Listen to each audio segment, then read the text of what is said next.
পুরাই মধু বেরোচ্ছে একদম লালে লাল। সাকিব ভাই বেচতেছে এই যে রসমালাই, পুরা পুরা রসমালাই। এটা হলো ঢাকা বাগানের সামনে আর কি, বাজিলটের সামনে, সমিতি অফিসের সামনে পুরা মধু বিক্রি করতেছে। 500 500 1000 2 ক্যারেট লিচু আর কি।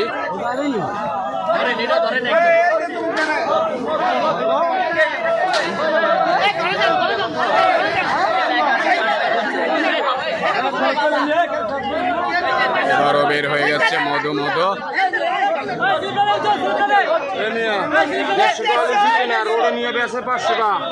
এই ক্ষুদ্র ব্যবসায়ীরা এই পাইনগুলো আমার এই ক্ষুদ্র ব্যবসায়ীরা কিলিকা 150 টাকা লিচু 500 টাকা কিলিকা। এটাই আমাদের দেশের নিয়ম, ব্যবসায়ীদের নিয়ম। 10 টাকা লাভ হলে হয় না, তাদের 500 টাকা লাভ করতে হবে। সরকার কইয়ে দেয় 150 টাকা লিচু কেন নিয়ে 500